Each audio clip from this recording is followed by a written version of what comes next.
असा हात ठेवला आईच्या हातावर. त्या मातृत्वाला हृदयातून डोळे भरून बघितलं. डॉक्टर म्हणतात, आई तुला बघताना हे आठवतंय की माझ्या आईने मला जन्म कसा दिला असेल. डॉक्टर साहेब काय झालं हो? डॉक्टर म्हणतात, आई विषय असा आहे, एक तर बाळ तरी जगणार आहे, नाही तर तू तरी जगणार आहेस. सही केली. सगळे म्हणतात की बाळाचं काही झालं तरी चला, आई जगली पाहिजे. आई तुझं काय म्हणणं आहे? काय म्हणणं असं आईचं? बस त्याला आईलाच विचारतो मी. आई म्हणली, डॉक्टर साहेब माझं काय बी उद्या हो, मी 9 महिने 9 दिवस चालताना बी पाऊल असा चाललाय, बालकाचे चालीन माता जाणून पाऊल घाली. मी चालताना मी असा पाऊल टाकलाय. डॉक्टर साहेब माझं काही झालं तरी चालेल, पण माझ्या बाळाला एवढा बी धक्का लागून देऊ नका डॉक्टर. हे ऑपरेशन करताना डॉक्टर रडला. आमच्या लताताईंचं तोच दृष्टिकोन होता मयूरविषयी. काही झालं तरी चालेल मला. अहो एवढं स्टेट आउट ऑफ स्टेट नेलं त्याला. मी मागही कीर्तनात बोलून गेलो, किमान त्यांच्या एफर्ट्स, त्यांच्या प्रयत्नामुळे तरी किमान मयूरला पुढची 6-7 वर्ष मिळाली आयुष्य. काही झालं तरी चालेल म्हणले, आम्हाला किती बी पैसा जाऊ दे, आमचं काही होऊ द्यात, मला किती बी त्रास होऊ द्यात मला, पण माझ्या मयूरला काय होता कामा नाही. काही निर्णय घेतला आईने, माझ्या बाळाला काही नाही झालं पाहिजे. पण खरं सांगू का तुम्हाला, एक ईदवर पोट फाडलं ना गड्या. डॉक्टर म्हणतात, आई अरे कशा पायी रडत होती? आजपर्यंत असं पोट फाडताना सिझरिंग करताना आई रडतानाच नाही बघितली. आई म्हणते, डॉक्टर मी माफी मागते तुमची, पण विषय असा होता मी दिलेली भूल मला बसलीच नाही हो. अरे आई किमान सांगायचं तरी. आई म्हणते, डॉक्टर बोलले जरी असते ना तरी बाळाला काही बी झालं असतं, म्हणून एवढी बी हल्ले नाही हो, एवढी हल्ली नाही. बाळाचा जन्म झाला आणि जशी आईच्या हातावर बाळ टाकलं ना तशी आई रडायला लागली. डॉक्टर म्हणतात, आई खरंच का ग एवढं प्रेम? त्या आईचं ते वाक्य आमच्या जीवाला लई भिडलं. आई म्हणते, रामकृष्ण हरी. आज आपण कैलासवासी चिरंजीव मयूर प्रताप भंडेरे यांच्या पुण्यस्मरणानिमित्त महाराष्ट्रातील नामवंत कीर्तनकार हरिभक्त परायण कबीर महाराज आतार यांची श्रवणीय कीर्तन सेवा ऐकणार आहोत. पण त्यापूर्वी आपण ज्यांचेच पुण्यस्मरण आहे यांच्याबद्दल सांगायचे तर कैलासवासी चिरंजीव मयूर यांना मस्क्युलर डिस्ट्रॉफी या स्नायूच्या आजारामुळे अपंगत्व आले होते. मयूरसाठी शेवटपर्यंत वाती सारखी जळाली ती म्हणजे मयूरची आई सवलताताई. लेकुराचे हितवाही माऊलीचे चित्त, ऐसी कळवळ्याची जाती करी लाभावी न प्रीती. पोटी भार वाही त्याची सर्वस्व हिस आहे, तुका म्हणे माझे तुम्हा संतावरी ओझे. या अभंगाप्रमाणे या लेकराच्या आईने आपल्या सर्व सुखाचा त्याग करून सर्व तोपरी आपल्या अपंग मुलाच्या उपचारासाठी प्रयत्न केला. मयूरच्या आजाराचे निदान झाले असले तरी त्यावर कुठेच कायमस्वरूपी उपचार उपलब्ध नव्हता. त्यामुळे लताताईंना मयूरला घेऊन कधी दिल्ली, कधी हरिद्वार, कधी तमिळनाडू, कधी मुंबई अशा नामवंत शहरामध्ये नामवंत हॉस्पिटलमध्ये उपचार घ्यावा लागला. मयूरचं जसजसं वय वाढू लागलं तसतसं त्याचा त्रास पण वाढत गेला. त्याला पूर्ण अपंगत्व येऊ लागलं. त्याला पाण्याचा ग्लास सुद्धा धरता येत नव्हता. अशा कठीण परिस्थितीत त्याच्या सेवेत कशाचीही कमतरता केली नाही. ती फक्त त्याच्या आईने स्वतःची हौस मौज कोणत्याही गोष्टीला थारा दिला नाही. फक्त आणि फक्त आपल्या पोटच्या गोळ्याला चांगल्यात चांगला उपचार कुठे मिळेल आणि तो सामान्य जीवन कधी जगू शकेल एवढाच विचार लताताईंच्या डोक्यात सदैव येत होता. परंतु काळाचा महिमा काळच जाणे. 22 वर्ष सेवा करून सुद्धा, चांगल्यात चांगला उपचार करून सुद्धा शेवटी माय लेकराची ताटातूट झाली. आज मयूर आपल्यात नाहीये, परंतु ओम साई क्रिएशनच्या माध्यमातून त्याच्या स्मृती जाग्या करण्यासाठी हा छोटासा प्रयत्न मयूरच्या पावन स्मृतीस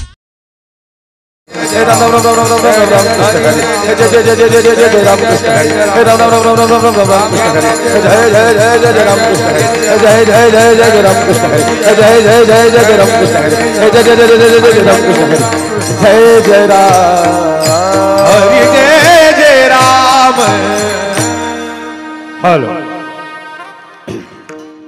रूप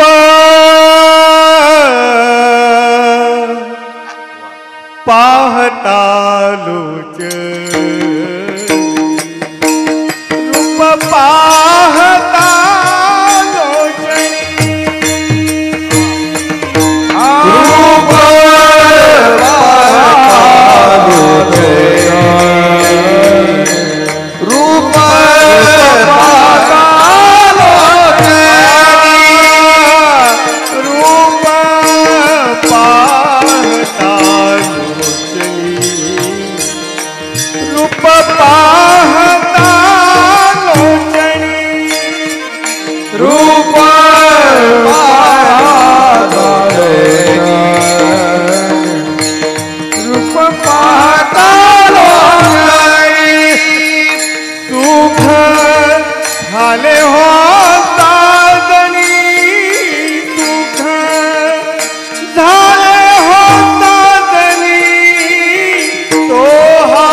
तो हा विठ्ठल परवा, तो हा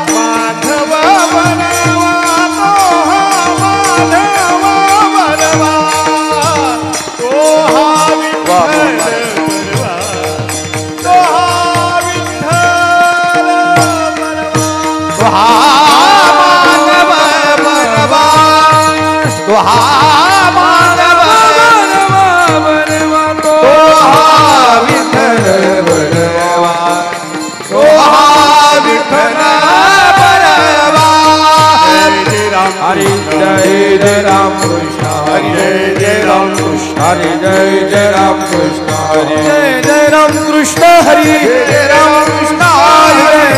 कृष्ण हरि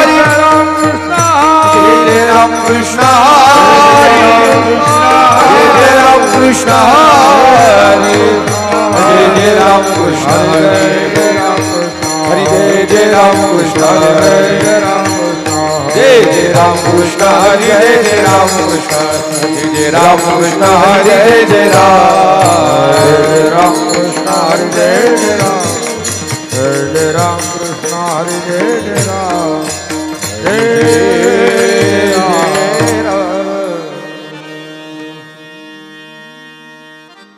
हॅलो राम राम हॅलो थोडा ट्रबल राहू दे थोडा आवाजाची लेवल द्या राम राम थोडा मॉनिटरला ठेवा आवाज राम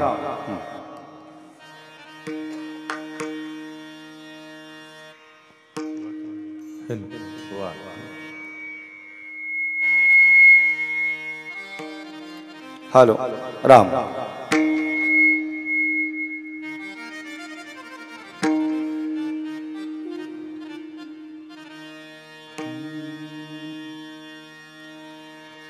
पुत्राची ये वार्ता शुभ ऐके जेवी माता शुभ ऐके जेवी माता शुभ ऐके जेवी माता पुत्राची वार्ता शुभ ऐके जेवी माता शुभ ऐके माता शुभ पुत्राची ये शुभ ऐके देवी माँ शुभ ऐके देवी माता शुभ ऐके देवी माता हो पुत्राची ये ऐके देवी माता शुभ ऐके देवी माता शुभ ऐके देवी माता कैसे राहो माझे मन गाता ऐकता हरि गुण गाता ऐकता हरि गुण गाता ऐकता हरि गुण कैसे राहो माझे मन गाता ऐकता हरि गुण गाता ऐकता हरि गुण मुक्त झाला मग देह विसरला देह विसरला देह विसरला नादे मुक्त झाला मग देह विसरला देह विसरला कैसे राहो माझे मन गाता ऐकता गाता ऐकता हरि गुण गाता ऐकता हरि गुण कैसे राहो माझे गाता ऐकता हरि गुण गाता ऐकता हरि गुण गाता ऐकता हरि गुण तुका म्हणे पाहे कास विचे पिले मान कासवीचे पिले माय कासवीचे पिले माय तुका म्हणे पाय कासवीचे पिले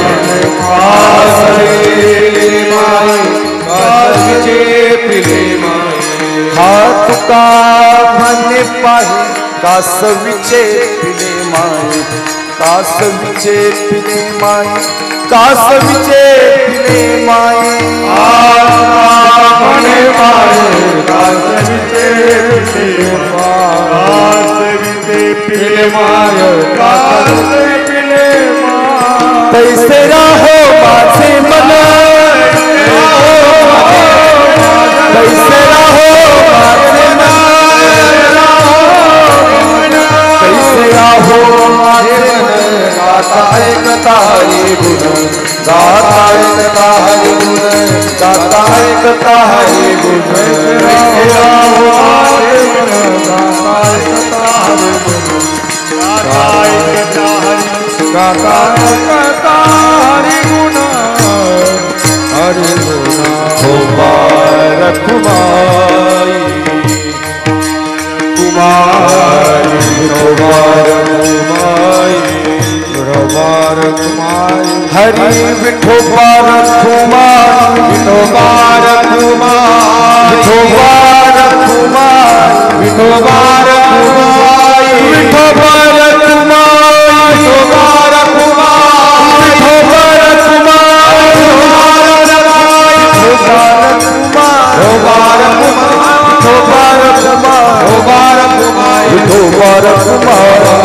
विठो बारक कुमारी विठो बारक कुमारी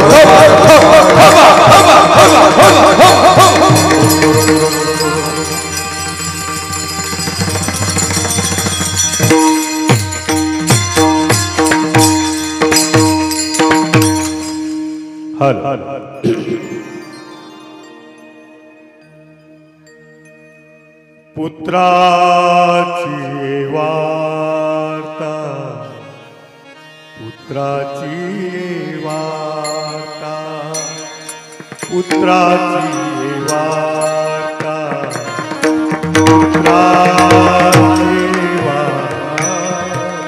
पुत्राची वार्ता पुत्राची वार्ता पुत्राची वार्ता पुत्राची वार्ता पुत्राची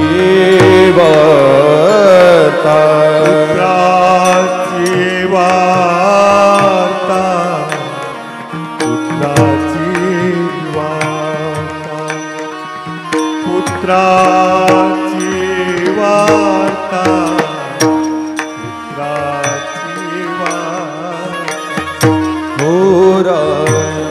पुत्राची वार्ता पुत्राची वार्ता पुत्राची वार्ता पुत्राची वार्ता पुत्राची वार्ता भाई के देवी माता भाई के देवी माता कैसे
गाता ऐकता गाता ऐकता गाता ऐकता हरी गुण गाता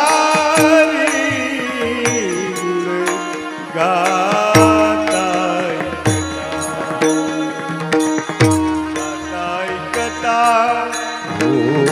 गाता ऐकता हरि गुण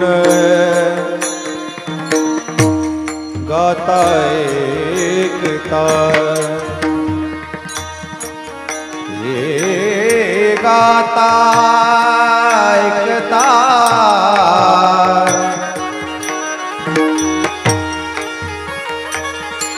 हरि गुण गाता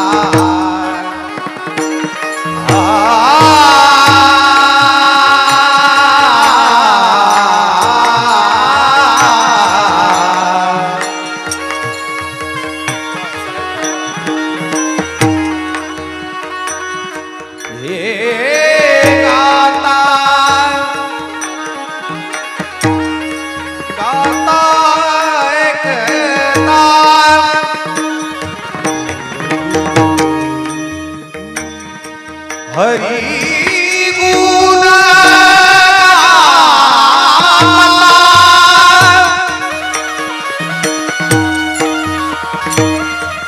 गाता ऐकता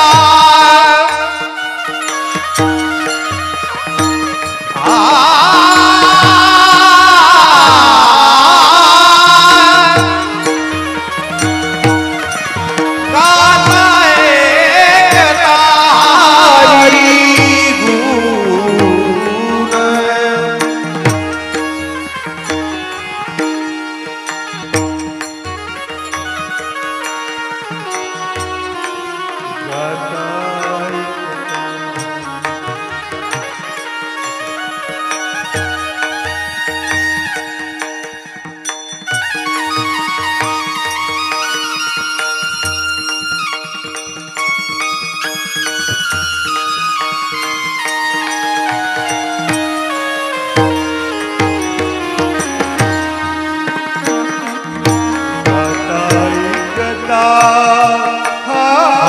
हरि गुण गाता हरि गुण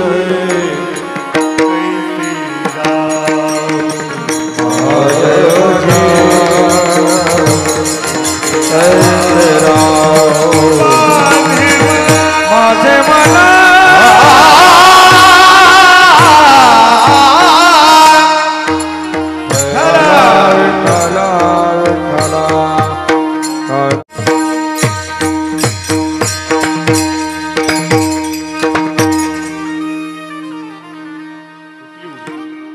हॅलो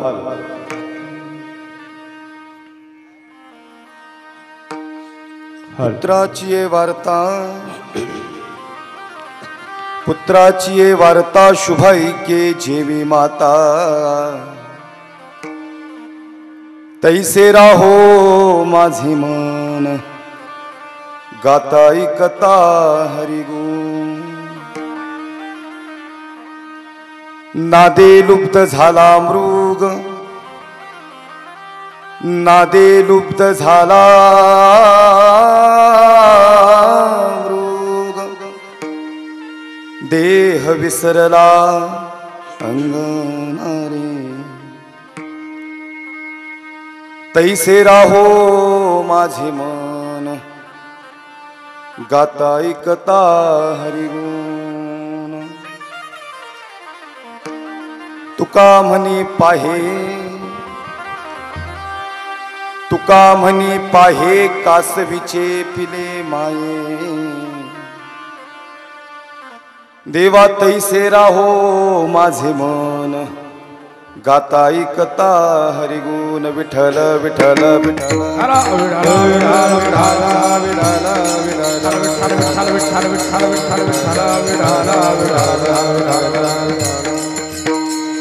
नमो ज्ञानेश्वरा नमो ज्ञानेश्वरा नमो ज्ञानेश्वरा नमो ज्ञानेश्वरा नमो ज्ञानेश्वरा नमो ज्ञानेश्वरा नमो ज्ञानेश्वरा नमो ज्ञानेश्वरा निवृत्ती उदारा सोपानेवा निवृत्ती उदारा सोपानेवा मुक्ताबाई नमो त्रिभुवनी पावनी मुक्ताबाई नमो त्रिभुवनी पावनी निवृत्ती उदारा सोपानेवा निवृत्ती उदारा सोपानेवा मुक्ताबाई नमो त्रिभुवन पावनी मुक्ताबाई नमो त्रिभुवन पावनी मुक्ताबाई नमो त्रिभुवन पावनी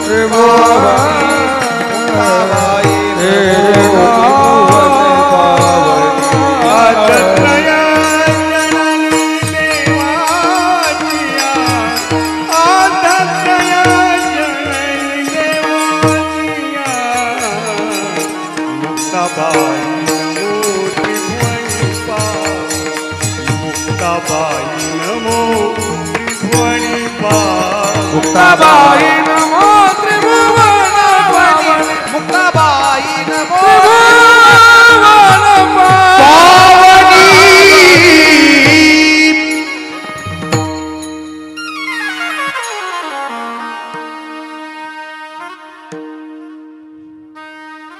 तुमचा अनुग्रह लादलो पाहुण झाला चिराजी प्रथम नमन करून गणनाथा उमा शंकराची सुता चरणावर ठेवून माथा साष्टांगात दंडवत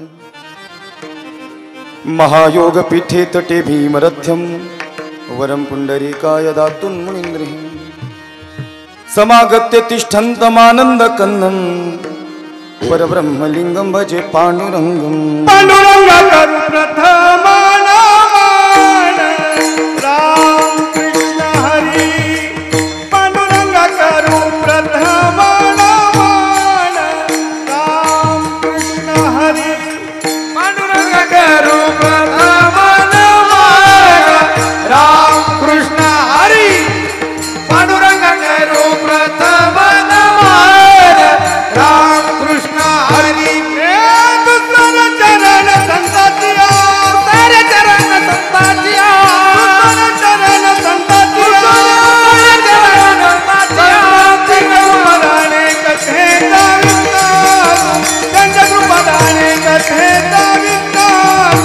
शिवाजी महाराज की जय ओ त्याच्या कृपाने कथेचा विस्तारू कृपाने कथेचा विस्तार ओ पांडुरंगा करू प्रथम नमन दुसरे चरण संताजिया त्याच्या कृपाने कथेचा विस्तारू बाबाजी सद्गुरू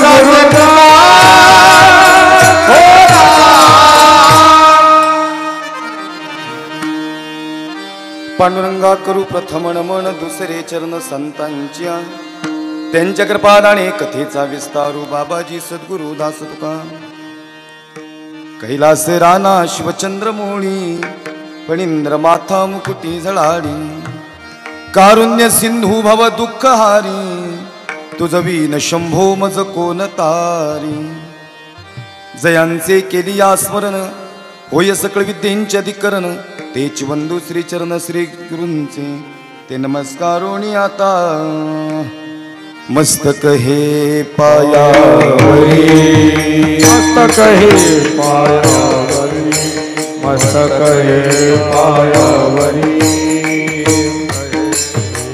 हो या वारकरी संताच्या या वारकरी संताच्या या वारकरी संताच्या वारकरी संताच्या हे वारकरी संताच्या या वार हो मस्तक हे पायावरी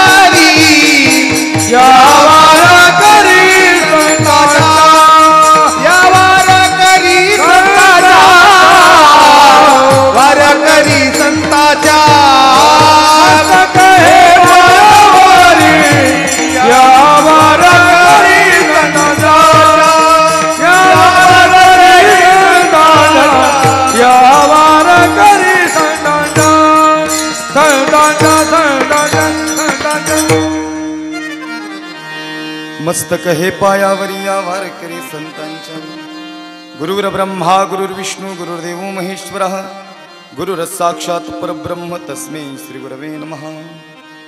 पुत्राची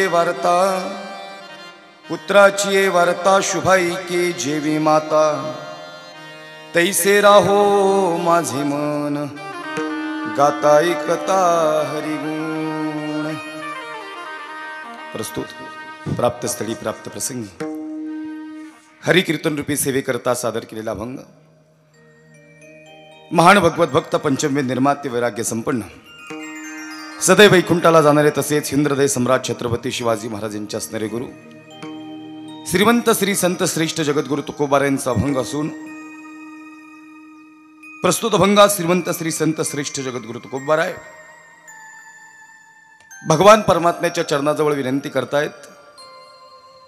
देवा, तुझं नामस्मरण करत असताना, तुझं नामचिंतन करत असताना माझं मन तुझ्या चरणाजवळ राहावं आणि हे मन भगवंताच्या चरणाजवळ एकाग्र राहावं यासाठी 3 दृष्टांत अभंगात दिलेले आहेत. त्यातील आज हे नैमित्तिक कीर्तन आहे आणि त्या अनुषंगानं आजच्या अभंगाचा पहिला दृष्टांत आमच्या कामाचा की मन कसं राहावं तो पुत्राची वार्ता आणि शुभाई के जेवी माता. ज्याप्रमाणे आई आणि मुलाचं प्रेम आहे देवा तैसे राहो माझे मन गाता ऐकता हरिगुण विठ्ठल.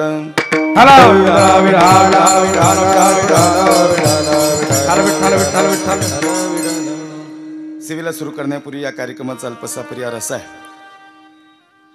ज्या निमित्तानं सज्जन नावाचं या ठिकाणी कीर्तन समर्पित होत आहे कैलासवासी कुमार मयूर प्रतापराव ढमणेरे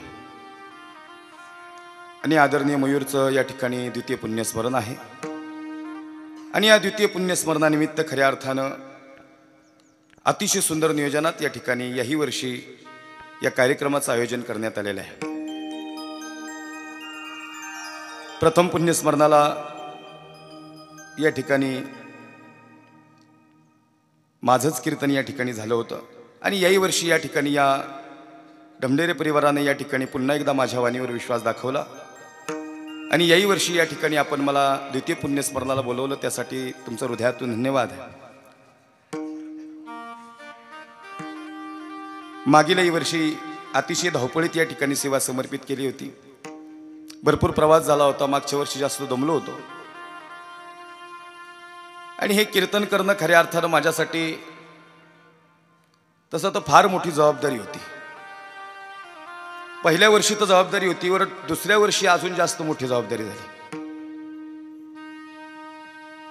कारण आई विषय असा आहे, याची प्रगल्भता एवढी मोठी आहे की या विषयावर जेवढं बोलेल तेवढं कमी आहे. त्यामुळे आम्हाला किमान कितीतरी तुम्ही तास दिले तरी आई हा विषय संपणारा नाही आहे. आणि म्हणून या परिवाराचा माझ्या वाणीवर असणारा विश्वास आहे म्हणून आमच्या आदरणीय लताताईंनी याही वर्षी मला फोन केला. खऱ्या अर्थाने या परिवाराचे या वर्षभरात असणारे आमचे ऋणानुबंध अतिशय घट्ट झाले आणि म्हणून याही वर्षी या ठिकाणी ही सेवा माझ्याकडे आलेली आहे. या परिवाराचा विचार केला असता तसं पाहिलं गेलं तर पहिलं पुण्यस्मरण सगळेच करतात पण द्वितीय पुण्यस्मरण फार खूप कमी लोक करतात. पुण्यस्मरण तर होत असतं पण तरीही या ठिकाणी कीर्तनाचा कार्यक्रम बराच वेळा होत नाही. परंतु आदरणीय आमच्या मयूरदादांच्या असणाऱ्या आठवणी आणि त्या आठवणींना देण्यात येणारा उजाळा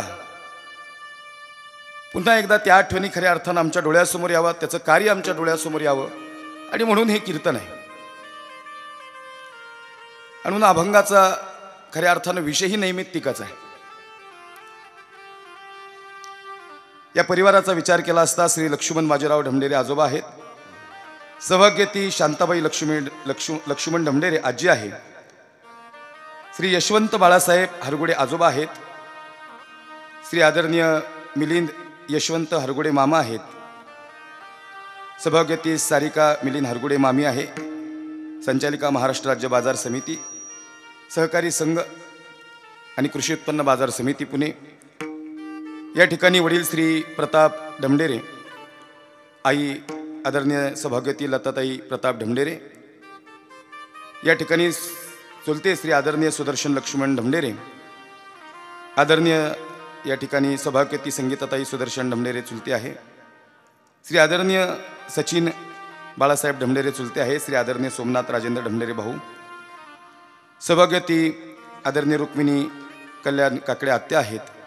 श्रीमती आदरणीय मथुराताई संतोष काकडे या ठिकाणी आत्या आहे. जिल्हा सत्र न्यायालय न्यायाधीश सांगली. कुमार धनेश प्रताप ढमढेरे भाऊ आहे. कुमार धीरज सुदर्शन ढमढेरे भाऊ आहे. कुमार सूरज सुदर्शन ढमढेरे भाऊ आहे. आणि असा असणारा समस्त ढमढेरे परिवार आणि या परिवाराने या ठिकाणी दुसऱ्याही वर्षी ही सेवा या ठिकाणी माझ्याकडे दिली. त्यासाठी त्यांचं हृदयातून धन्यवाद आहे. याही वर्षी अतिशय सुंदर या ठिकाणी नियोजन झालेलं आहे. या कीर्तनाच्या कार्यक्रमाच्या आधी महाराष्ट्रातील नामांकित गायिका संगीत विशारद आमच्या ताईसाहेब आदरणीय सुषमाताई आव्हाळे ताईंचं या ठिकाणी भजन झालेलं आहे. तसं तर कीर्तनानंतर भजन असतं, पण थोडासा निर्णय आमच्या लताताई म्हणले की आधी भजन घेऊ, कारण की लोक थांबत नाहीत नंतर. आणि त्यांचा निर्णय मला वाटतं योग्य होता, कारण की आल्यानंतर समाज बसलेला होता. बहुतांश लोक इथं बसली होती आणि या ठिकाणी त्यांचं या ठिकाणी भजन झालेलं आहे. अतिशय सुंदर या ठिकाणी त्यांचा आवाज आहे. मागच्या वर्षी आमच्या ताईसाहेब आदरणीय चंद्रभागा ताईंचं भजन झालं होतं. आणि खऱ्या अर्थानं ही आपल्याच भागातली माणसं आहे आणि म्हणून आपण त्यांचा या ठिकाणी आदर आतिथ्य करणं खूप गरजेचं आहे. आणि म्हणून ताईंनी या ठिकाणी हा निर्णय घेतला. याही वर्षी ही मोठी जबाबदारी ताई आपण माझ्याकडे दिलेली आहे. या ठिकाणी आमच्या मयूरच्या आत्या वगैरे आहेत. ही सगळी वेल एज्युकेटेड माणसं आहेत. आमच्या आदरणीय मला वाटते प्रज्ञाताई त्या ठिकाणी आहेत. प्रज्ञाताईच ना, या ठिकाणी त्यांचा बराचसा सहवास या ठिकाणी आमच्या मयूरदादांसोबत गेलेला आहे. आणि पुन्हा एकदा त्या आठवणींना खऱ्या अर्थानं उजाळा करण्यासाठी आपण माझ्या जबाबदारी दिली आहे. गायनाची साथ करण्यासाठी महाराष्ट्रातील नामवंत गायनाचार्य ज्यांची वारकरी शिक्षण संस्था आणि या ठिकाणी मुलं उभी आहेत असे माझे जिवलग मित्र आमचे संतोषजी महाराज राऊत आहेत. त्यांच्यासाठी एकदा जोरदार टाळी वाजवा. त्यांचे या ठिकाणी हृदयातून धन्यवाद आहे. या कार्यक्रमाच्या प्रसंगी गायनाची साथ करण्यासाठी माझे जिवलग मित्र परमस्नेही आदरणीय शिवाजी महाराज बिरादार या ठिकाणी आहेत. महाराजांसाठी एकदा जोरदार टाळी वाजवा. महाराजांचा धन्यवाद आहे. गायनाची साथ करण्यासाठी ज्यांच्यामुळे मी तो उभा आहे. अखंड महाराष्ट्रच नाही तर 5 राज्यात जाऊन कीर्तन करण्याची शक्ती, संधी, प्रेरणा आणि प्रोत्साहन मला ज्यांच्यामुळे मिळतं. झी टॉकीज सारखा स्टेज खऱ्या अर्थानं या मोठ्या स्टेजवर जाऊन कीर्तन करण्याची शक्ती मला ज्यांच्याकडून मिळाली आणि हे माझं सामर्थ्य ज्यांच्यामुळं या ठिकाणी उभं आहे असे माझे गुरुवर्य, माझे वडील आणि माझ्यासाठी जे सर्व आहेत. संगीत विशारद हरिभक्तपरायण नूर मोहम्मद महाराज आत्तार बाबा या ठिकाणी स्वतः आलेले आहेत. या ठिकाणी बाबांचं धन्यवाद आहे. उलट गेली 1 वर्षात माझ्या धावपळीत मला या परिवाराचा जास्त कनेक्ट नाही राहिला. थोडाफार कनेक्ट होता. 8-10 दिवसांनी आमचा फोन असतो. पण आमच्या बाबांचा या परिवाराशी असणारा चांगला कनेक्ट आहे. म्हणजे सगळेच आमचे समोर बसलेली सगळीच मंडळी, आमचे भाऊ असतील, विको भाऊ असतील, ही सगळीच मंडळी, आजोबा असतील, आपणकडे येणं जाणं सारखं आहे. या परिवाराचा खऱ्या अर्थानं असणारा आमच्यावर नितांत प्रेम आहे. या कार्यक्रमाच्या प्रसंगी सिंधची जी साथ करतायत माझे परमस्नेही या ठिकाणी हरिभक्तपरायण साहेबराव महाराज या ठिकाणी आहेत. महाराजांसाठी एकदा जोरदार टाळी वाजवा. त्यांचं या ठिकाणी हृदयातून धन्यवाद आहे. या कार्यक्रमाच्या प्रसंगी पक्वाजाची साथ करण्यासाठी ज्यांचीही वारकरी शिक्षण संस्था सुंदर आहे असे आमचे मोहन महाराज घुले या ठिकाणी आहेत. महाराजांसाठी एकदा जोरदार टाळी वाजवा. त्यांचं हृदयातून धन्यवाद आहे. साऊंड सिस्टीम या ठिकाणी याही वर्षी आमच्या दादांची सगळ्याच गोष्टी रिपीट यावर्षी केलेल्या आहेत त्यांनी. साऊंड सिस्टीमसाठी एकदा जोरदार टाळी वाजवा. याही वर्षी सुंदर साऊंड सिस्टीम आहे. या ठिकाणी ओम साई क्रिएशन यूट्यूब चॅनल या ठिकाणी आहे. हे कीर्तन यानंतर 2 दिवसांनी प्रदर्शित पुन्हा एकदा होणार आहे यूट्यूबला. त्यांचं या ठिकाणी धन्यवाद आहे. आता परिसरातून सगळीच मंडळी आलीत आणि आता अक्कासाहेब 2 वर्ष झालं या परिसराचा एवढा प्रगल्भ आणि जवळचा निकटचा संबंध आहे की बसल्यांपैकी 30% तरी लोकांची नावं माझ्या तोंडपाठ आहेत. आता असं ओळीने जर नावं घ्यायला लागलो तर त्याच्यात किती वाजते? जवळजवळ 12:15 12:30 तिथं होतील. आता मी बोलायला सुरुवात केली 11:45ला. याच्यानंतर फार मोठी जबाबदारी माझ्याकडं, अतिशय कमी वेळेत चांगले कीर्तन मांडण्याची जबाबदारी माझ्याकडे, कारण नंतर उन्हाचा तडाखा वाढणार आहेत. मानसिक असा हात ठेवला आईच्या हातात. त्या मातृत्वाला हृदयातून डोळे भरून बघितलं. डॉक्टर म्हणतात, आई तुला बघताना हे आठवतंय की माझ्या आईने मला जन्म कसा दिला असेल. डॉक्टर साहेब काय झालं हो? डॉक्टर म्हणतात, आई विषय असा आहे एक तो बाळ तरी जगणार आहे, नाही तर तू तरी जगणार आहेस. सही केली. सगळे म्हणतात की बाळाचं काही झालं तरी चला, आई जगली पाहिजे. आई तुझं काय म्हणणं आहे? काय म्हणणं असं आईचं? बसलेल्या आईलाच विचारतो मी. आई म्हणली, डॉक्टर साहेब माझं काय बी उद्या हो, मी 9 महिने 9 दिवस चालताना बी पाऊल असा चाललाय, बालकाचे चालीन माता जाणून पाऊल घाली.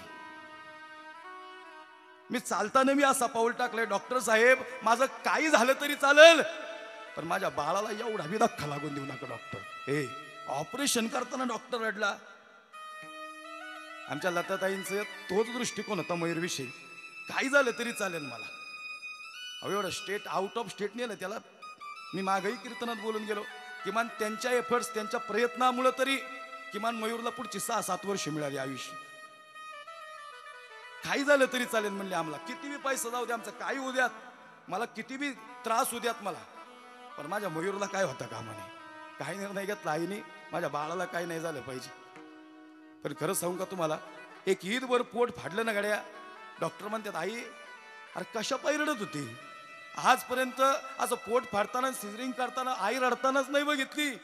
आई म्हणते, डॉक्टर मी माफी मागते तुमची, पण विषय असा होता, मी दिलेली भूल मला बसलीच नाही हो. अरे आई किमान सांगायचं तरी. आई म्हणते, डॉक्टर बोलले जरी असते ना तरी बाळाला काही बी झालं असतं, म्हणून एवढी बी हल्ले नाही हो, एवढी हल्ली नाही. बाळाचा जन्म झाला आणि जशी आईच्या हातावर बाळ टाकलं ना तशी आई रडायला लागली. डॉक्टर म्हणतात, आई खरंच का ग एवढं प्रेम? त्या आईचं ते वाक्य आमच्या जीवाला लई भिडलं. आई म्हणते, डॉक्टर तुमच्या अंतःकरणात प्रेम आहेच, पण गडीवर ह्या प्रेमाला डॉक्टर नाही व्हायला लागत, याला आई व्हायला लागतं, आणि मग कळतं आई काय असते. भेदून गेली हृदयाला वाक्य ही. वास्तव कीर्तन सांगतोय मी तुम्हाला. ते कीर्तन नाही सांगायला आलो, वृद्धाश्रमात आई ठेवली, पोरग बेठाय नाही गेले, हे नाही सांगायला आलो मी तुम्हाला. त्या दुसऱ्या वर्षी यांनी मला बोलवलंय ना, याच्यातलं काहीतरी गांभीर्य तुमच्या समोर ठेवायला आलोय. खरंच हे प्रेम आहे. आज जगाच्या पाठीवर बघा असं प्रेमच नाही हो पुढं. अहो 3 वाजता घरी आलो तरी आमची म्हातारी लगेच भाकरी टाकायला उठते. म्हातारीला म्हणतो, अगं जेवण आलोय बाबा. ती म्हणते, मला काय माहिती नाही, एवढं भाकरी खायला लागेल तुला.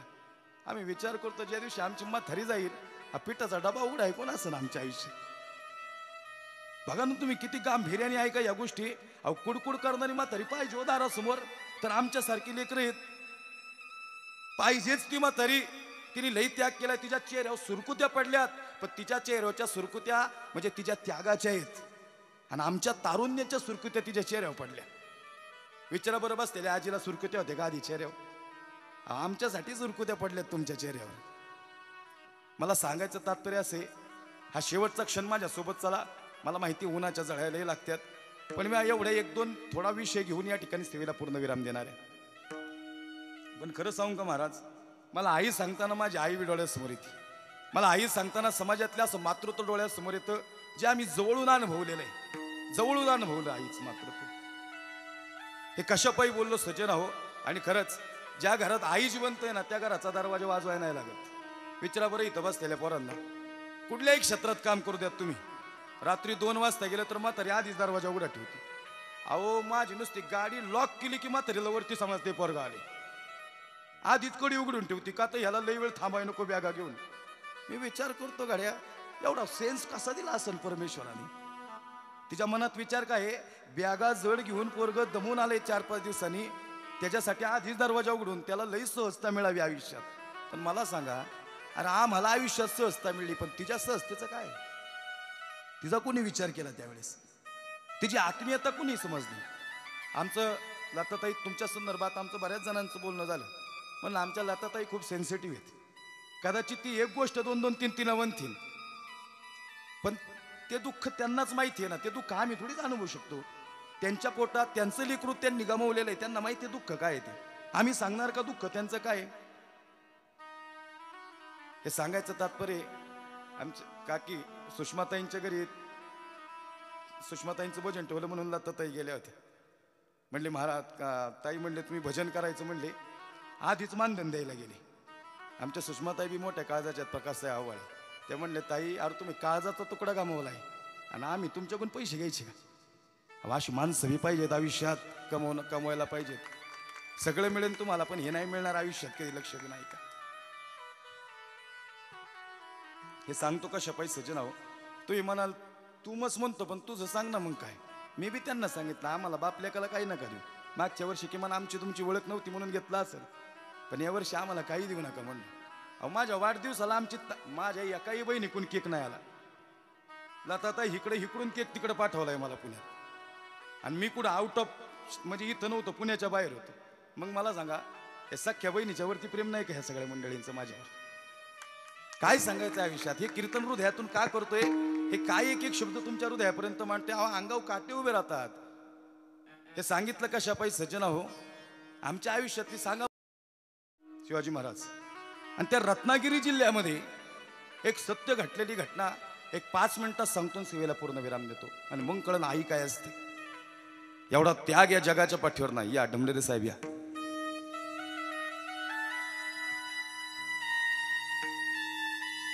अगदी गरीब कुटुंब आहे. मोहन महाराज 4-2 नारळाची झाडे आहेत. 4-2 नारळाची झाडं, अगदी गरीब कुटुंब आहे. आणि या दोघांना खऱ्या अर्थाने यांनी ठरवलं, प्रसूतीचा काळ जवळ आला, बाळ पोटात येईल. आई म्हणती मुलगा झाला ना आपण त्याचं नाव राजू ठेवायचं. हे आधीच ठरतो बरं का या सगळ्या गोष्टी. अगदी 5-7 मिनिटात सेवेला पूर्ण विराम देतोय. तुम्ही वास्तव स्वीकारत नाही, ही वास्तवात जगणारी माणसं आहेत. कदाचित तुम्हाला वास्तव सहन होत नाही म्हणून तुम्ही स्वीकारत नाही. ते म्हणतो अगं तो आतापासूनच स्वप्न रंगवायला लागली. मुलगा झाला आणि आईने मुलाचं नाव राजू ठेवलं. रत्नागिरीतली ही घटना आहे, वर्तमानपत्रात छापून आलती. आणि श्राद्ध नावाचं पुस्तक आहे, त्यात तो लेख आहे. राजू नाव ठेवायचं म्हणले बाळाचं. राजू नाव ठेवलं. बाळ चालायला लागले ना, आई म्हणती हा हात टेकत डाव्या गुडघ्यानी रांगत. हा जो डाव्या गुडघ्यानी रांगतोय ना, याचा अर्थ हा विशेष होणार म्हणले काहीतरी. ऐका ना, याला आपण कलेक्टर करायचं. बाप काय म्हणतो माहिती का? ही 4 नारळाची झाडे विकली आणि आपली 5 गुंठ जागा विकली ना तरी कलेक्टर होणार नाही. आपली परिस्थिती आहे तशी वाग. आई म्हणते काय नाही हो, काही झालं तरी चालेल, पण माझा राजू कलेक्टर झाला पाहिजे. ऐका बरं करू द्या तू. काही झालं तरी चालेल, पण माझा राजू कलेक्टर झाला पाहिजे. नाही अगं बाई, तू जरा वास्तवात राहा.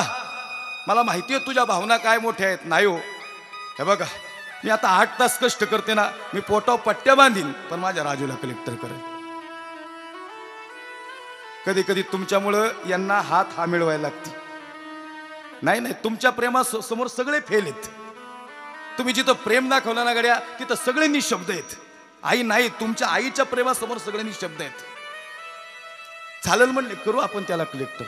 पण खरंच सांगू का आई, लिकरू तसं जबरदस्त अभ्यास करून 10वीत पहिला नंबर आला राजूचा.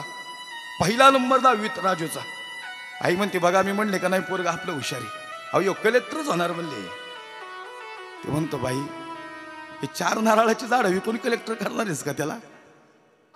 अरे तू 8 तास कष्ट करून किती पैका मिळणार आहे तुला? त्याला शहरात पाठवायला लागेल. आता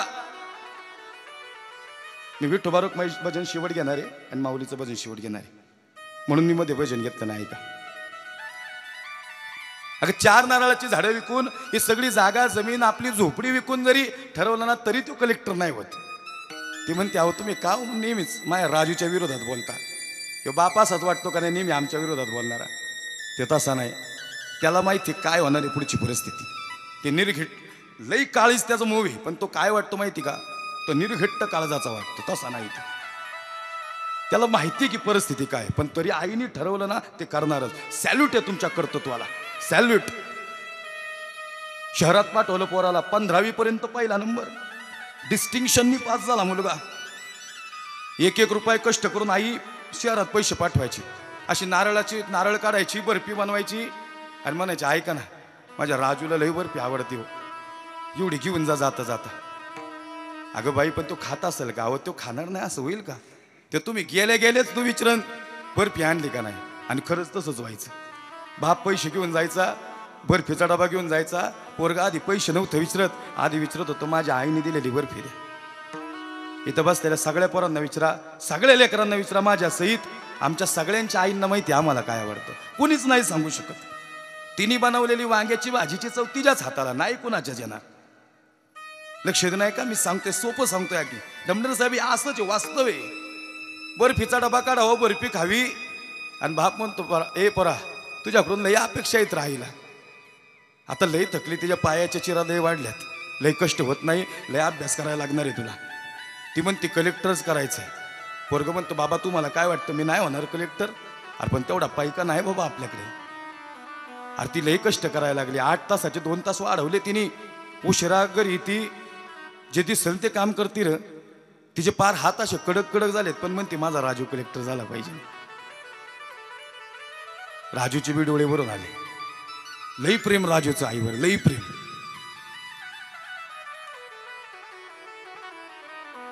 महाराज पहिल्या परीक्षेत कलेक्टरच्या राजू चांगल्या मार्काने पास झाला. पण इकडे जेवढी कष्ट करत गेली ना, त्या विचाराने आई तेवढी थकत गेली.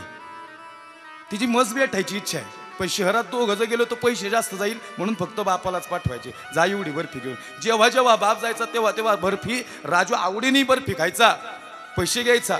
पण नंतर राजूच्या लक्षात आलं हे पैसे पुराणात आता काय करावं.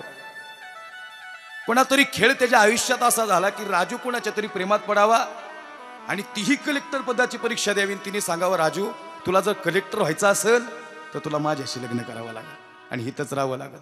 ते म्हणतो अगं माझ्या आईने सर्वस्व पणाला लावलंय तिथं, तिला उठता येत नाही जागेवनी, तरी जाती शहरात, तरी जाती शेतात कष्ट करायला. हे रखरख त्या रानात कशासाठी जाती ती कष्ट करायला? अरे आमच्यासाठी गेली ती, तळप त्या उन्हात. अरे राहिली समाजासाठी तू कष्टाच्या घामात. कधी मिळेल मुठभर घास, कधी घडे तिला उपवास. अरे ओल्या मातीतून चालताना तुडवी काट्याचे हो फास. अगं माझी आई म्हणजे प्रेमाचा सागर आहे ग. ती म्हणते ते सगळं बरोबर आहे, पण आपण कलेक्टर झाल्यानंतर आणू ना तुमच्या आई बापाला इकडं. राजूच्या मनात नव्हतं, पण राजूने केलं. ती राजूने लग्न केलं, कलेक्टरची शेवटची परीक्षा. आणि राजूची आई म्हणते अहो 6-7 महिने झालं तुम्ही गेलेच नाही राजू का. म्हातारं काय म्हणतं माहिती का, आता थकली ती माणसं. अगं तू दिलेले पैसे त्याला नाही पुरत बाई, तो नाही होणार कलेक्टर. ती म्हणली तुम्हाला माहिती आहे का माझे पाय लई दुखतात, पण एवढ्या दुखत्या पायात मी तरी आत्ता बी शेतात जाईल. 4 नारळाची झाडे विकली, 1 नारळाचं झाड ठेवलं. म्हणले माझ्या राजूला बर्फीसाठी एवढं झाड ठेवलेले. राहिलेले सगळे पैसे दिले, सोनं नाणं सगळं गाण ठेवलं. ज्या घरात राहावे ती झोपडी पण आता द्यायचा विचार केला. म्हणले एवढे पैसे घेऊन जा शेवटचे. बर्फीचा डबा घेतला, राजूच्या बापाने पैसे घेतले. व्हॉलीबॉल खेळत होता राजू. गेटवरूनच राजूने बापाचं बळकं धोतर बघितलं आणि वॉचमॅनला सांगितलं डबा तिथं गेटवरच ठेवा आणि बापाला सांगा. बाप राजू राजू हाक मारतोय, नरडं कोरडं पडलं. पण खरं सांगू का, ह्यांना लगेच कळतं पोराच्या आयुष्यात काय घडामोडी चालल्यात. ते फक्त सांगत नाही का तर तुमचं अंतःकरण दुखन म्हणून. त्यांना माहिती आहे राजूने काहीतरी खेळ केलेला आहे गड्या. बर्फी न घेताच राजू आज बापाला म्हणतो परत जावा. अरे मित्रांना जर दाखवला मळक्या धोत्रातला बाप तर मित्र काय म्हणते कसा आहे माझा बाप, म्हणून गेलाच नाही राजू गेटवर. बाप तिथूनच माघार गेला. म्हातारी खाटो झोपली, तिला व्हायना धाडकन उठली म्हणते कसा आहे हो माझा राजू. पहिली प्रेमाने बर्फी खाल्ली असेल ना हो. काय उत्तर देता नो बस त्याला बापाला मी विचारलं. लय लोण्यागत मग येते हो. ते तुटून पडला ना, तुटला ना तो आयुष्यातला, त्याला परत उभारी घेणं लय अवघड होतं. पण खरं सांगू का, काहीच बोला नाही, एक क्षणही बोलला नाही. थरथर करणारी म्हातारी म्हणती सांगा ना नाही आवडली का बर्फी यावेळेस माझी त्याला. काय बोलला सांगा ना. काय नाही ग, किमान शेवटचे 2-4 महिने राहिलेत आता तो कलेक्टर होणारे. पैसे पुरले ना हो, पैसे पुरलेच नाहीत त्याला. आई म्हणते एवढी नारळाची झाडं विकली, आता आपण झोपडी बी विकू आणि आपणच शहरात जाऊ. ऐका सत्य घटना सांगतो गड्या. आई आता तुमचे डोळे नाही भरून आलेले, इथं बसलेले आमचे पुरुष कदाचित त्यांना त्यांची आई आठवलेली आहे. खरं सांगा बरं आठवलं नसेल का. अहो नुसतं पोरगा आलं की धडकन लगेच दरवाजा उघडून बाहेर येते. गेली ना माणसं आमच्या आयुष्यातले निघून. अशी झटकन आयुष्य चालले, पाक रगत माणसं निघून चालल्यात गड्या. कुणाचा द्वेष करायला आम्ही कशासाठी कुणाचा द्वेष करायचा आणि काय करायचं. प्रेमानं नाही जग जिंकता येतो येता. त्यागाची माणसं निघून गेलेत आमच्या आयुष्यातली. राजू कलेक्टर झाला, पण 1-2 वर्ष गेले आई, पण अजून बातमी काय गावाकडे आली नाही. म्हातारं म्हणते मला होत नाही आता शहराकडे जायला, कलेक्टर होईल तेव्हा येईन तो गावाकडे. नाही हो, कोणीतरी जुना पेपर घेऊन आला आणि त्याच्या लिहिलं होतं राजू कलेक्टर झाला. रत्नागिरीचा राजू कलेक्टर झाला. हो रामभाऊ, अहो तुमचा राजू कलेक्टर झाला म्हणले. ते पेपर घेतला, म्हातारं जाग्यावर, पण म्हातारी तिला हालता येत नव्हतं, खाटून अडकून उठली बाजवणी आणि असा छातीला पेपर लावला. मग ते माझा राजू कलेक्टर झाला, राजू कलेक्टर झाला. अहो काय लिहिलंय ते तर वाचा. ते म्हणले काय नाही, म्हणले अमुक अमुक तुमचा म्हणले राजू कलेक्टर झालाय. राजू कलेक्टर झाला एवढं ऐकलं आणि आईचं अंतकरण दाटून आलं. पुत्राची वार्ता आणि शुभाई के जेवी माता. बाळाची वार्ता ऐकली, माता आनंदात गेली.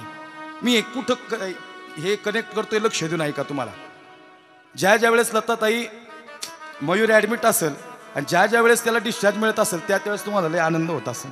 पुत्राची वार्ता आणि शुभाई के जेवी माता. त्यावेळेस पोट भरून मला खरंच नवल वाटतं गड्या. 22 वर्ष मयूरचं, 22 वर्ष वय. या 22व्या वर्षी जाणं झालं. अहो माऊली ज्ञानोबांची संजीवन समाधी 22व्या वर्षी समाधीला गेलेत माऊली. खरं सांगतो ताई, एकदा तुम्ही खरंच माऊली ज्ञानोबांचं चरित्र उघडून पहा. मला असं वाटतं आयुष्यातलं निम्म दुःख कमी होण्याचा प्रयत्न होईल. का होईल माहिती का? जसा मयूर 22 वर्षाचा आहे ना, तसं 7 वर्षाची मुक्ताबाई होती. तिला रुक्मिणी आई साहेबांना कडकडून मिठी मारायची होती. आणि रुक्मिणी आई साहेब सांगतात, मुक्ता एवढा शेवटचा घास खा. पण मुक्ताला त्या रात्री कळलंच नाही आई दुसऱ्या दिवशी निघून जाणार आहे. ज्या दिवशी आई निघून गेली ना, पण आई जाता जाता मुक्ताला मिठी मारायची राहून गेली. डोळ्यातलं पाणी मुक्ताच्या गालावर पडलं. ए आई, पोटाचं लेकरू निघून जावं. आणि त्यावेळेस आईचं काळीज सांगतो तुम्हाला, पाण्यातून मासा बाहेर काढावा ना, तसं आईचं काळीज असतं लेकरू गेल्यावर. आमच्या विजयताई बी इथं बसल्यात आणि लताताई बी इथं बसतात. कासावीस प्राण मन तळमळी, कासावीस प्राण मन तळमळी, कासावीस प्राण मन तळमळी, कासावीस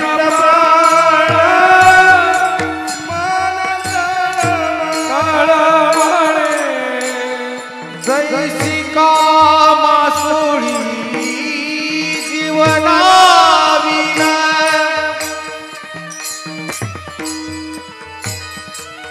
हो जैसी कामासोळी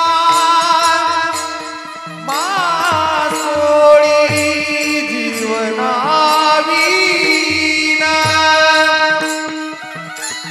पाण्यातून मासा बाहेर काढावा. ए, पाण्या वाचून माशाचं जीवन अधुरंय गड्या, तसं लेकरा वाचून आईचं जीवन अधुरं. आज या समस्त बसलेल्या आईला लेकरं डोळ्यासमोर येतील. काही आई अशी बघितली, जन्म दिला आणि लेकरू निघून गेलं. 9 महिने 9 दिवसा आणि जिनं पोटात उभं केलं, लेकराला सांभाळलं, त्या लेकराला बघायच्या आधी लेकरू निघून जावं. कधी अशा लेकराच्या जीवनातली आई निघून गेली. माऊली ज्ञानोबारायांच्या जीवनात हा मोठा प्रसंग उभा राहिला. हा रत्नागिरीचा प्रसंगच 2 मिनिटात संपवणार आहे. मुक्ता म्हणती, दादा एकदा मिठी मारायची होती रे बाबा आईला. ए दादा, अरे एकदा आईला मिठी मारायची होती. आता आईबाप निघून गेले. बरं, आईबाप आता निघून गेले. ज्ञानोबाराय सांगतात, मुक्ता आता तुझे आईबाप आम्हीच रे बाबा, देवाघरी गेले आता आईबाप. एक वाक्य सांगू का? ज्याचा बाप गेला ना, त्यांनी पंढरपूरला विठोबाकडे जावं. आणि ज्याचा आई गेली, आईचं दुःख जाणवलं ना, त्यांनी आळंदीत माऊली ज्ञानोबारायांकडे जावं. विश्वाची माऊली म्हणजे माऊली ज्ञानोबाराय. पाण्यातून मासा बाहेर काढावा अशी आमच्या आईची अवस्था झाली असेल, ज्या दिवशी मयूरचा शेवटचा चेहरा आमच्या आईने बघितला असेल. 10 दिशा ओस पडल्या. वाटती उदास करिता ती सोस, मन माझी करिता ती सोस.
मला असं वाटतं यापुढे आमचं दुःख लय कमी आहे साहेब, लय कमी दुःख आहे आमचं याच्या समोर.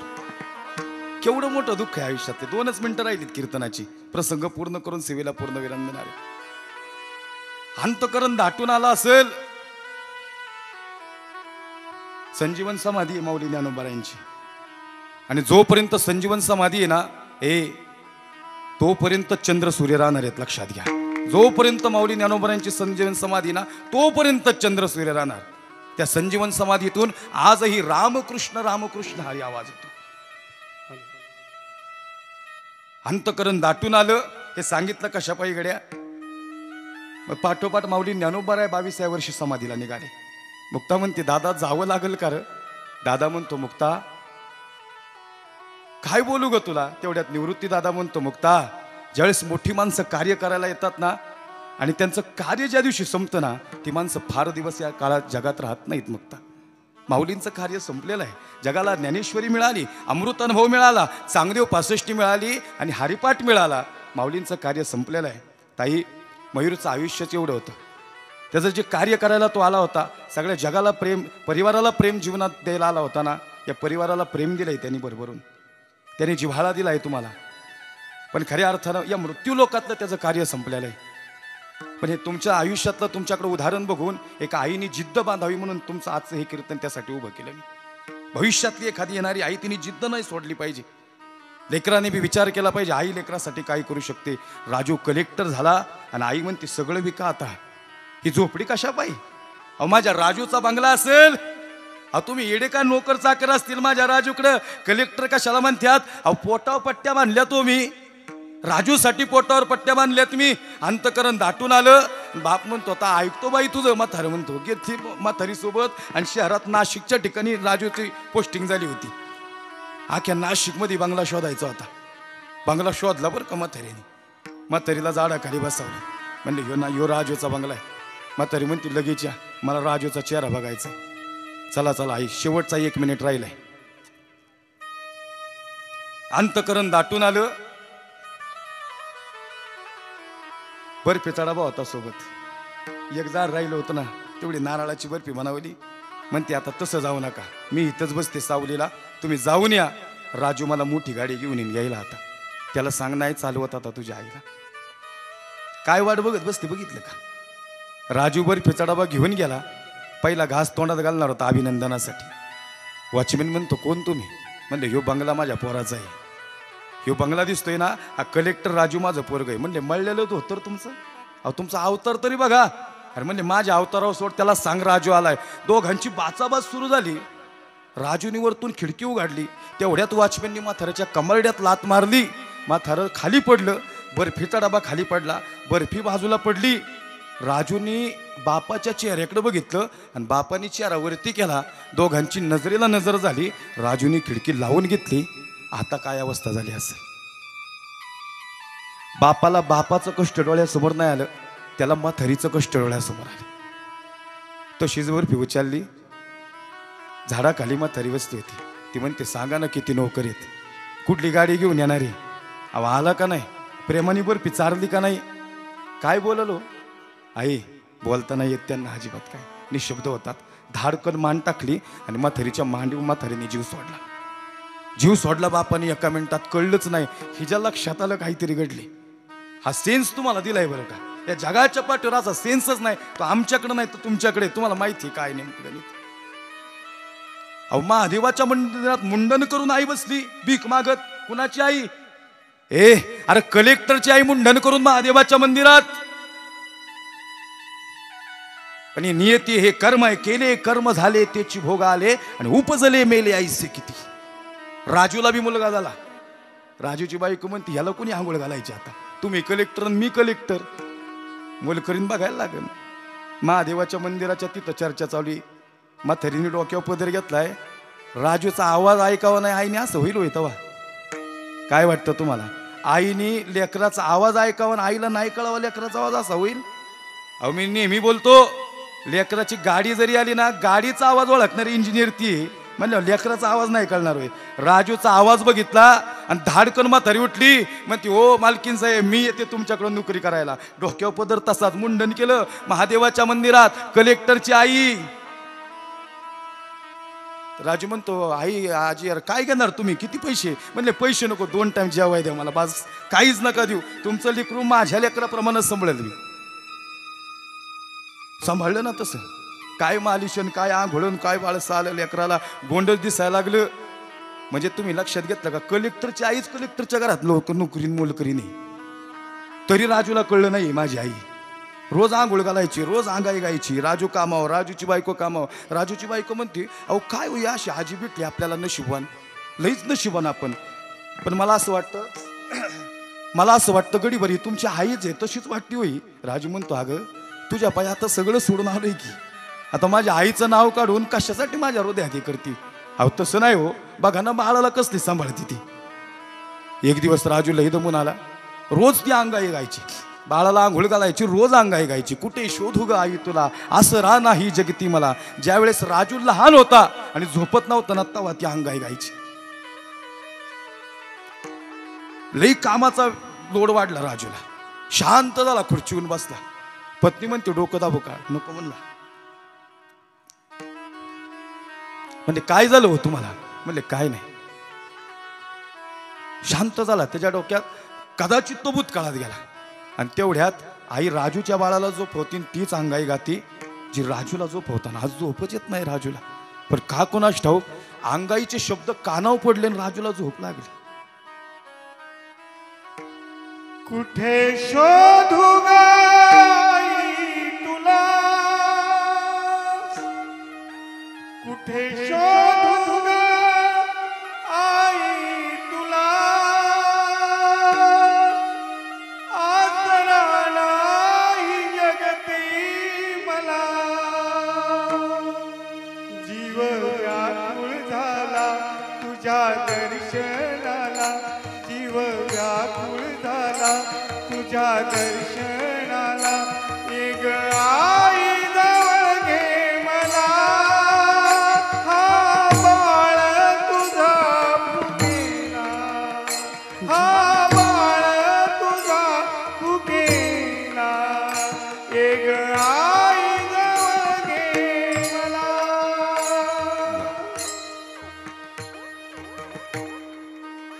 कुठे शोधू ग आई तुला आसरा नाही जगती मला. ती अंगाई गायला लागली. जीव व्याकुळ झाला अरे तुझ्या दर्शनाला आई ये ना जवळ घे मला. हे कानावर वारंवार शब्द पडले. धाडकन राजू खुर्चीहून कोसळला. म्हातारीला जाऊन कडकडून मिठी मारली आणि बायकोला म्हणतो अगं तू म्हणली तेच झालं ही कोण मोलकरी नाही. अरे हे माझ्या आईचे शब्द येत अशा अंगाई या जगाच्या पाठीवर कुणाला जमली नाही. अगं लई गीत गायली ग कुणी तरी झोप नाही लागली. पण या आईच्या आवाजावर हा राजू झोपलेला आहे. हा कलेक्टर झालाय ना हिच्या कष्टाने झालाय. तेलाची वाटी घेतली पायाला तेल काय लावतोय. आईला म्हणतो आई तीच अंगाई गाशील का एकदा. लई व्यापलो गेलो ग आयुष्यात. तेल घेतलं आई म्हणते कुठे शोधू ग आई तुला आसरा नाही जगती मला. जीव व्याकुळ झाला तुझ्या दर्शनाला आई ये ना जवळ घे मला. ती अंगाई घातली. राजूने कडकडून आईला मिठी मारली. हा शेवटचा क्षण आयुष्यातला लई महत्वाचा असतो गड्या. बायको म्हणते काय करता. अगं म्हणली बाई ही आई आहे माझी. सगळं विकलंय तिने बघ. तिला उठता येत नाही जाग्यावलं तरी सगळं कष्ट केलं ग. अरे कलेक्टर केलं मला. पण लई चुकी झाली माझ्या आयुष्यातली मोठी. कोरा कागद घेतला आणि राजूने सही केली कागदावर. बायको म्हणते काय करता. अख्खा आयुष्य पणाला लावलं याच्यासाठी. म्हणले मी नाही पणाला लावलं माझ्या आईने पणाला लावले. भविष्यातली लेकरं या दृष्टांतातून या कथेतून हे समजून जावी हे काल्पनिक नाही. या गोष्टीतून हे समजून जावी. त्या कोऱ्या कागदावर सही केली आणि कलेक्टर पदाचा राजीनामा राजूने दिला. म्हणजे उभ्या आयुष्यात जर एखादं लेकरू असं चुकलं की त्यांनी कधीतरी या राजूचा लेख वाचावा आणि मग त्याला कळेल आई काय असते आणि लेकरू काय असतं. बायकोने कडकडून जाऊन तिच्या सासूबाईला मिठी मारली. म्हणजे लई शौर्याने तुम्ही पोराला उभं केलं. मला असं वाटतं हा दृष्टांत पुरेसा होता आजच्या अभंगाला. पुत्राची वार्ता आणि शुभ ऐके जेवी माता, तेव्हा तैसे राहो माझे मन, गाता ऐकता हरिगुण.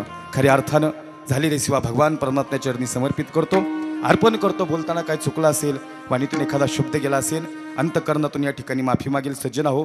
याच्या मागं सांगण्याचा हेतू हाच होता. मला माहिती आहे लताताई, तुम्ही हा सगळा इन्सिडेंट तुमच्या आयुष्यात कम्पेअर केला असं नाही, असंच्या असंच घडलेले. खऱ्या अर्थानं हा शेवटचा क्षण ज्यावेळेस कानाव मयूरच्या पडत असेल, कुठे शोधू गा आई तुला, आसरा नाही जगती मला, जीव व्याकुळ झाला तुझ्या दर्शनाला, आई ये ना जवळ घे मला. मला असं वाटतं त्याच्या कार्यासाठी तुम्ही सामाजिक कार्यात थोडाफार हातभार लावा. जे का रंजले गांजले त्यासी म्हणे जे आपुले, ज्याला गरज आहे त्याच्यासाठी मदतीला उभा राहा, त्याचं कार्य पूर्ण होईल. असो झालेली सेवा पांडुरंग परमात्म्याच्या चरणी समर्पित करतो, अर्पण करतो. बोलताना काय चुकलं असेल या ठिकाणी अंतकरणातून माफी मागेल. या समस्त परिवाराचं या ठिकाणी आमच्यावर असणारं नितांत प्रेम आहे, असंच या ठिकाणी प्रेम राहो.